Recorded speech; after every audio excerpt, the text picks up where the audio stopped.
ব্যবস্থা আমরা দেখেছি।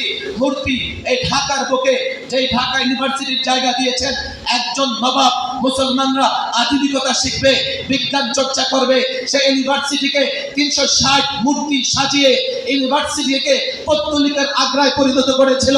বাংলাদেশের আনাচে কানাচে নানা জায়গায় মূর্তি বানিয়েছে। বাংলাদেশের দুর্নীতি নিয়ে আমি কোনো কথা বলবো না। এ দলের দুর্নীতির কথা বললে ওই দল নারাজ হবে। আমি শুধু এই কথাই বলি, বাংলাদেশ ব্যাংকের রিজার্ভ যখন চুরি হয়েছে, যারা চুরি করেছে তারা কিন্তু এই চিন্তা করে নাই যে এই ব্যাংকে আমার দলের লোকের অ্যাকাউন্ট আছে। শেয়ার বাজার যারা লুট করেছে তারা কিন্তু এই চিন্তা করে নাই এই শেয়ার বাজারে আমার দলের লোকের বিনিয়োগ আছে। যারা রাস্তাঘাট চুরি করে খেয়ে ফেলে তারা কিন্তু এই চিন্তা করে না যে আমার দলের লোকেরাও এই রাস্তা দিয়ে হাঁটবে। এর মানে হচ্ছে আমি দুর্নীতির বিরুদ্ধে কথা বললে আপনি যেই দলই করেন না কেন নারাজ কেন হবেন? দুর্নীতিবাজ দুর্নীতি করার সময় তার দলের লোকদের কথা মনে রাখে না। সুতরাং দুর্নীতিবাজদের কোনো দলীয় পরিচয় থাকতে পারে না। আমি যখন দেশের পক্ষে কথা বলি, আমি যখন ইসলামের পক্ষে কথা বলি, সাধারণ মানুষ আলেম ওলামা ছাত্রদের বুঝতে হবে আমি কোনো দলের পক্ষে কোনো দলের বিরুদ্ধে নই।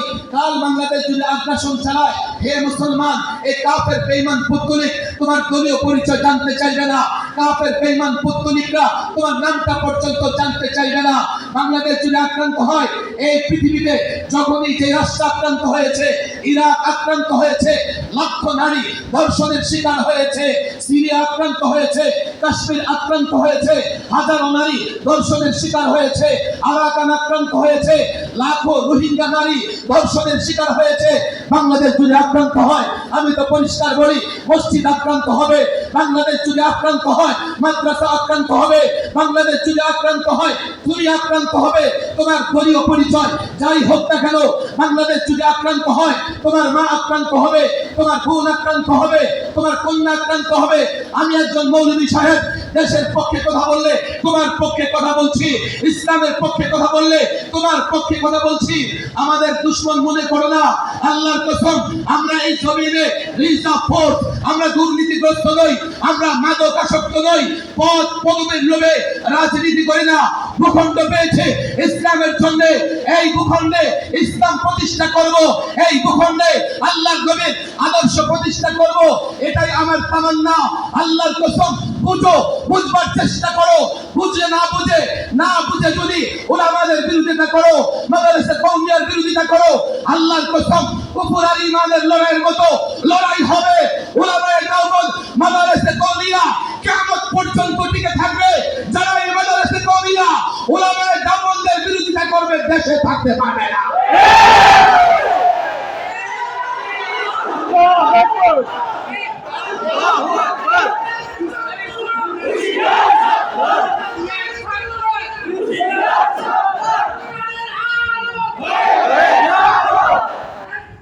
সর্বশেষ কথা, লম্বা আসলে বক্তৃতা করার ইচ্ছা আমার নাই। থামো। অনেক ওলামা একরাম দেশের এই এলাকার অনেক গুণীজনরা এখানে এসছে। আমি আপনাদের হাতে পায়ে ধরে বলি, যারা আসছেন মুসলমান ভাইয়েরা, একটু কথা আপনারা বুঝবার চেষ্টা করেন। সেটা হচ্ছে, আমরা যারা অনেক সময় রাজনৈতিক স্লোগান দিই, আপনাদের ভয়ের কারণ নেই। আমরা যারা দেশের পক্ষে ইসলামের পক্ষে কথা বলি, আপনাদের খুশি হওয়ার যথেষ্ট কারণ আছে। কিন্তু পশ্চিমারা আমাদেরকে আপনাদের সামনে নানাভাবে উপস্থাপন করে, এটাকে বলে ইসলাম ফোবিয়া। একটা ভালো জিনিস, এই ভালো জিনিসকেও যখন কেউ মন্দ জিনিস হিসেবে উপস্থাপন করে, আর তাদের হাতে মিডিয়া, যেহেতু তাদের হাতে মিডিয়া, একজন মৌলবী ধরে গত 16 বছর এমন অনেক হয়েছে। আমি কাশীপুর হাই সিকিউরিটি শতাব্দী বিল্ডিংয়ে দেখেছি, হেফজখানার ছেলে পর্যন্ত জঙ্গি বানায় আটকে রাখছে। আমি বললাম, কেন তোমাকে আটকেছে কেন? হুজুর ফেসবুকে লাইক কমেন্ট করছিলাম। এই জঙ্গি আর সন্ত্রাস, উগ্রবাদী, সাম্প্রদায়িক, এটা ওদের ট্রাম্প কার্ড, পয়সা খাওয়ার রাস্তা, আমেরিকা রাস্তা করে দিয়েছে যে মুসলমানদের মধ্য থেকে জঙ্গি হিসেবে ধরো আর আমাদের কাছ থেকে তোমরা উপহার দিয়ে যাও। সেই ফাঁদে পা দিয়ে কিছু অফিসার গত 16টা বছর জঙ্গিবাদ খেলেছে। কোন মাদ্রাসায় জঙ্গিবাদ নাই, পরিষ্কার বলে। প্রত্যেকটা মাদ্রাসায় দ্বীন এবং ইসলামের জন্য মুজাহিদ আছে। জঙ্গি আর মুজাহিদ এক জিনিস নয়। যেমন সন্ত্রাসীর হাতে অস্ত্র আর পুলিশ আর বাহিনী সেনাবাহিনীর হাতে অস্ত্র এক জিনিস নয়। আমি পরিষ্কার বলেছি এই কথা। সাধারণ মুসলমান কেন ভয় পাবেন? আপনি আসেন মাদ্রাসায়, আসেন, বড় দুঃখ নিয়ে কথা বলা লাগে, একটা মাদ্রাসায় সন্ত্রাস কিংবা জঙ্গিবাদ নাই। কেন নাই? প্রত্যেকটা মাদ্রাসা জনগণের সহযোগিতায় চলে। মাদ্রাসার প্রত্যেকটা উস্তাদ এলাকার লোকজন চেনে, কথা ঠিক না বেঠে? আমরা এলাকার লোকদের কাছে ঘুরে ঘুরে তাদের কাছ থেকে সহযোগিতা এনে মাদ্রাসা পরিচালনা করি। আপনার যদি মনে হয় হুজুর দিনের বেলায় তো আপনারা ভালো মানুষ, রাতের বেলায় মনে হয় আপনারা জঙ্গি টঙ্গি হয়ে যান, আসেন, আসার পরে আসবেন, আসেন, দেখেন ছেলেরা মোতালা করতেছে। আমি তো চ্যালেঞ্জ করি, সাধারণ মুসলমানদের বুঝতে হবে। আপনার যদি মনে হয় যে না হুজুর আপনারা শুরু রাতে না শেষ রাতে জঙ্গিবাদ হয়ে যান, আসেন, ভোর 4টায় আসবেন, দেখবেন হাফসাখানার ছেলেরা তেলাওয়াত করতেছে। একটু পরে আসবেন তো দেখবেন যে তাহাজ্জুদ পড়তেছে মসজিদে দাঁড়ায় দাঁড়ায়। আমি প্রায় একটা কথা বলি, লম্বা সময় আমি সরকারি মেহমান ছিলাম। সরকারি মেহমান থাকা অবস্থায় মানুষ বলে যে জেলখানা, এগুলি তো মেহমানখানা, যথেষ্ট মেহমানদারি তারা করে। যদি বলি মেহমানখানা তাতেও ছোট হবে, আমি বলি জেলখানা এটা ওলামাদের জন্য ইবাদত খানা। আমরা দুইটা ব্লকে 72 জন আলেম ছিলাম, দেশের প্রায় শীর্ষ আলেম। শেষ রাতে রাত 1টা 2টার পরে প্রত্যেকটা কামরা থেকে কান্নার আওয়াজ আসতো, কান্নার আওয়াজ আসতো। কেউ দাঁড়ায় আর নামাজে দাঁড়ায় কান্না করতেছে। কেননা এক এক আলেমকে 6 মাস 8 মাস ধরে আইসোলেট বিচ্ছিন্ন করে রেখেছে ফাঁসির ছেলে। পরিবারের খবর নাই, বাচ্চা কাচ্চার খবর নাই। এই 2 দিন পরে রিমান্ডে নাও, কোর্টে তোলো। লোকেরা অনেক কথা বলে, ছাত্র এটা উসিলা, ছাত্র আন্দোলন। মূলত আল্লাহর গজবে তাদের পতন হয়েছে। বলে যে ফিরবে, ইতিহাস বলে আল্লাহর গজবে যাদের পতন হয় তারা নিদর্শন হয়, নিদর্শন, ফিরতে পারে না। ফেরাউন নিদর্শন হয়ে আছে কিয়ামত পর্যন্ত। যারা ফেরাউনের ভূমিকা পালন করবে তাদের পতন হওয়ার পরে তারা নিদর্শন থাকবে। আগামী 100 বছর মানুষ বলবে এই কাজ করো না, করলে তাদের মতো হবে। আরে আমাদের কি অপরাধ ছিল? পুরো 1 সপ্তাহ ধরে 32টা মনিটরে আমার শত শত বক্তৃতা শুনেছে। একটা বক্তৃতা থেকে কোনোভাবে একটা ক্লু বের করা যায় কিনা যে আমি উস্কানি দিয়েছি, আমি কাউকে হত্যাযজ্ঞ চালাতে বলেছি, আমি কাউকে গাড়ি ভাঙচুর করতে বলেছি। আল্লাহর কসম 1 সপ্তাহ 32টা মনিটরে বক্তৃতা শুনেও একটা শব্দ এমন বের করতে পারে নাই। কেন বের করতে পারে নাই? ওলামায়ে কেরাম জাতির কল্যাণকামী, তারা কখনোই জাতির বিরোধিতা করে না। 2-4টা কথা তোমাদের বিরুদ্ধে বলি। ডাক্তার যদি আপনজন হয়, তোমার পেটে টিউমার হলে ডাক্তার সে কথাই বলবে যে কাঁচি চালাইতে হবে। যদি মনে করেন ডাক্তার সাহেব আপনি আমার আপনজন, পেট কেমনে কাটবেন? ডাক্তার পেট না কাটলে টিউমার রাষ্ট্রই মারা যাবে। আমাদের কথাগুলোর মূল কি থাকে? কোথাও শিরক ঢুকে গেছে, আমরা বলি শিরক করতে পারো না তুমি মুসলমান।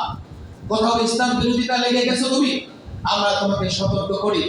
আমরা তো কাউকে বাধ্য করতে পারি না, আমরা কারো হাত পা ধরে দ্বীন ইসলামের পথে আনতে পারি না। আমরা নসিহত করতে পারি, আমরা তাদেরকে কেবলমাত্র দ্বীনের পথে আহ্বান জানাতে পারি। কেন? একজন আলেম না মাসি মেরেছে, না মশা মেরেছে, আলেমদের উপর জুলুম করেছো, আর যুগে যুগে পয়গম্বরদের সঙ্গে যারা অসৎ আচরণ করেছে তাদের পরিণতি যা হয়েছে, ওয়ারাসাতুল আম্বিয়া, নায়েবে নবীদের সঙ্গে যারা অসৎ আচরণ করবে তাদের একই পরিণতি হবে। শেষ রাতে একটা সাংঘাতিক কান্নার আওয়াজ বের হয়ে আসতো। মুক্ত জীবনে প্রতিদিন কয়বার তেলাওয়াত করতে পারি, আর সেখানে দেখা গেছে সারাদিন তেলাওয়াত আর তেলাওয়াত। কোনো আলেম রাত 12টার পরে সিজদায় করে কান্না শুরু করতেন, ফজর পর্যন্ত কান্না করতে থাকতেন। আলেমদেরকে জনগণ থেকে বিচ্ছিন্ন করেছো, কিন্তু আলেমদেরকে আল্লাহ থেকে বিচ্ছিন্ন করতে পারে না। আমরা প্রতিশোধ পরায়ণ নই, আমরা সবার হিতাকাঙ্ক্ষী, আমরা হিংসা পরায়ণ নই, কিন্তু যেমন কর্ম তেমন ফল, যা করেছো তাই পাবে। আমার বলে হুজুর আপনার কথাটা হয় নাই, বললাম তাহলে কোনটা হবে? তো বলেন যেমন কুকুর তেমন মুকুর, যেমন কুকুর তেমন কুকুর, করেছো যা পাবে তা। আমরা তো সবার প্রতি, আমি প্রায় বলি হাফিজ হুজুর রাহিমাহুল্লাহ 32 বছর আগে তওবার আহ্বান করেছিলেন, তওবার ডাক দিয়ে গেছিলেন, তওবা করো হে রাজনীতিবিদরা, তওবা করো হে ব্যবসায়ীরা, তওবা করো হে যুবকরা, তওবা করো। আল্লাহ পাঠিয়েছে খলিফা হিসেবে, তোমরা এই জমিন আল্লাহর প্রতিনিধি, তোমরা আল্লাহর প্রতিনিধিত্ব করো। আর যে প্রতিনিধি হয়, যে পাঠায়, তার কথা মতো কাজ করা লাগে। আমরা এই পৃথিবীতে প্রেরিত হয়েছি খেলাফত প্রতিষ্ঠা করবার জন্য, আমরা এই পৃথিবীতে এসেছি আল্লাহর বিধান বাস্তবায়ন করবার জন্য। যেহেতু 32 বছর আগে লম্বা সময় এই জমিনে আল্লাহর বিধান অনুযায়ী না রাজনীতি হয়েছে না ব্যবসা হয়েছে, হাফিজ হুজুর তওবার আহ্বান করেছিলেন। 32 বছর আগে আমার দেশের শাসক রাজনৈতিক দলের লোকেরা যদি তওবা করতো, তো 32 বছরে আর এত লাশ পড়তো না। গত 32 বছরে বাংলাদেশে এতটা লাশ পড়েছে, কোন দেশে যুদ্ধ হলেও এত লাশ পড়ে না। গত 32 বছরে বাংলাদেশে এত সম্পদ বিনষ্ট হয়েছে, এত গাড়ি ভাঙচুর হয়েছে, জাপান বছরে এত গাড়ি বানায় না। গত 32 বছরে বাংলাদেশের মানুষ এতটা নিপীড়িত নির্যাতিত হয়েছে। 32 বছর আগে আমরা তো এই কথা বলিনি রাজনীতি ছেড়ে দাও, আমরা এই কথা বলি না ক্ষমতায় যেও না, আমরা এই কথা বলি না রাষ্ট্র পরিচালনা করো না, আমরা বলি সব করো, রাজনীতি করো, রাষ্ট্র চালাও, ক্ষমতা চালাও। আমরা বলি তন্ত্র মন্ত্র দিয়ে নয়, ইসলাম দিয়ে চালাও। ইসলাম দিয়ে যদি চালাও, দুনিয়া তো শান্তিতে থাকবে, বলার পরও শান্তিতে থাকবে। কথা দীর্ঘায়িত হয়ে যাচ্ছে, আমরা আসলে আমাদের মূল অনুষ্ঠানের দিকে যাব। আজকে এখানে যুবকরা যারা এসেছে, আমি ক্লিয়ার বলি, আমার সাধারণ মুসলিম ভাইরা, আমার যুবকেরা, আমার যুবক ভাইরা, একটা কথা তোমরা আমার শোনো। আমাদের যেহেতু এতটুকু জিম্মাদারি আছে যে তোমাদের কাছে দিন পৌঁছায় দেব, আমরা তোমাদেরকে বাধ্য করতে পারবো না। আমাদেরকে এতটুকু সুযোগ তোমরা দাও, আমরা যাতে হক কথা স্পষ্টভাবে নির্ভয়ে তোমাদের কাছে বলতে পারি। যদি মনে করো যে না সেটা মানবার মতো নয়, আমরা মানতে বাধ্য করতে পারবো না। মনে রেখো, ওলামায়ে কেরাম যদি হক বলা ছেড়ে দেয়, ওলামায়ে কেরাম যদি তোমাদের ভয়ে সত্য উচ্চারণ করা ছেড়ে দেয়, তোমরা তোমাদের ঈমান হেফাজত করতে পারবে না, তোমরা তোমাদের আমল হেফাজত করতে পারবে না। এই মাদ্রাসাগুলো আমি বলি পরকালে তো কাজে লাগবে, দুনিয়া তো কাজে লাগবে। এই ওলামায়ে কেরাম দেশ হেফাজতে ভূমিকা রাখবে, এই ওলামায়ে কেরাম দেশের শান্তি প্রতিষ্ঠায় ভূমিকা রাখবে, এই ওলামায়ে কেরাম দুর্নীতি করবে না, পদ পদবীর জন্য লড়াই করবে না, মাদক গ্রহণ করবে না, কোনোভাবে মানুষের খেদমত করবে না। আমি প্রায় বলি আমাদের পাশে ঢাকা ইউনিভার্সিটি, ঢাকা কলেজ আছে, আপনারা খবর নিয়ে দেখেন ওই এলাকার লোকজন, ওই এলাকার দোকানদারদেরকে, আজকে এখানে হাজার হাজার ছাত্র, অথচ মাদ্রাসার দোকান কেউ দখল করে রাখে। আর দেখেন ঢাকা পুলিশে যান, আপনি নিজের দোকান চালাবেন, আপনি যদি চাঁদা না দেন নিজেই নিজের দোকান চালাতে পারবেন। আপনি বলেন এই মাদ্রাসাগুলো কতটা রহমত। লালবাগের মতো এত বড় দ্বীনি প্রতিষ্ঠান, আপনি যান একটা দোকানদারকে জিজ্ঞেস করেন যে কোনো ছাত্রকে 10 টাকার বাকি খেয়ে দেয় না এমন আছে কিনা। অথচ আপনি ঢাকা ইউনিভার্সিটির আশেপাশে গিয়ে দেখেন প্রতিদিন খাবে, টাকাও চাইতে পারবেন না। এই মাদ্রাসাগুলো এই জমিনের উপরে রহমত। ওলামায়ে কেরাম নানা বিষয়ে আপনাদের ট্রিটমেন্ট করে, আপনাদের চিকিৎসা করে। ওলামাদের দুশমন বানাবেন না। এই মাদ্রাসা, আমি আবারও বলি, এই মাদ্রাসার যারা ভাড়াটিয়া আছেন, এই মাদ্রাসা যারা ব্যবসা করেন, তাদের হাতে পায়ে ধরে বলি, এই মাদ্রাসা, আপনি মাদ্রাসায় কিছু দিলে ওস্তাদের পকেটে দেন নাই, মাদ্রাসায় দিয়েছেন। কিয়ামত পর্যন্ত আপনার জন্য সেটা সদকায়ে জারিয়া হিসেবে থাকবে। আপনারা দোয়া করবেন যাতে করে এই মাদ্রাসার সকল সম্পত্তি আল্লাহ হেফাজত করেন, এবং এই ছাত্রদের থাকার জায়গা দরকার। অনেক বছর ছাত্ররা করেছে, এবারও 1 বছরের মধ্যে আসাদুজ্জাহ ইকরাম অনেক নিরলস চেষ্টা করছেন, এবং আলহামদুলিল্লাহ যথেষ্ট সাড়াও পেয়েছেন। এই খতম বুখারীর প্রোগ্রাম উপলক্ষে আসাদুজ্জাহ ইকরাম অনেক বড় ধরনের ডোনেশনও সংগ্রহ করেছেন। ইনশাআল্লাহ এই মেহনত যদি ওস্তাদরা করে থাকেন, আমরা খুব দ্রুতই এই মাদ্রাসাটাকে একটা সুন্দর স্ট্রাকচার, সুন্দর একটা অবকাঠামোতে দাঁড় করাতে পারবো। এই এলাকার সকল মানুষের কাছে, যুবকদের কাছে যারা ফারেক হয়ে যাচ্ছ, দেখো তোমাদের সাথে হয়তোবা আমার ছাত্র শিক্ষকের সম্পর্ক নাই, তো বাংলাদেশের প্রত্যেকটা কোন মাদ্রাসার প্রত্যেকটা ছাত্রকে আমি আপন মনে করি। আমি তোমাদের আগেও বলেছি, ছাত্র শিক্ষক হিসেবে নয়, আমি তোমাদেরকে সহকর্মী হিসেবে, সহযোদ্ধা হিসেবে আমরা সবাই মিলে যাতে এই বাংলাদেশটাকে একটা শান্তির রাষ্ট্র বানাতে পারি, এই বাংলাদেশে আল্লাহ প্রদত্ত বিধান বাস্তবায়ন করতে পারি। তোমরা সহযোগিতা করবে, মাদ্রাসায় সহযোগিতা করবে, এই মাদ্রাসার জন্য দোয়া করবে। এখন হুজুর আসতেছেন, বুখারী শরীফে সর্বশেষ হাদিস তেলাওয়াত হবে এবং তাকরীর হবে, দোয়া হবে। আমি অনুরোধ করব যারা দাঁড়িয়ে আছেন, বারান্দায়ও যদি বসার জায়গা থাকে আমরা ধীরে ধীরে বসে যাই, কিছুক্ষণের মধ্যেই তাকরীর হবে এবং দোয়া হবে। আপনারা দোয়া করবেন আল্লাহ তাবারক ওয়া তাআলা যেমনি ভাবে অতীতে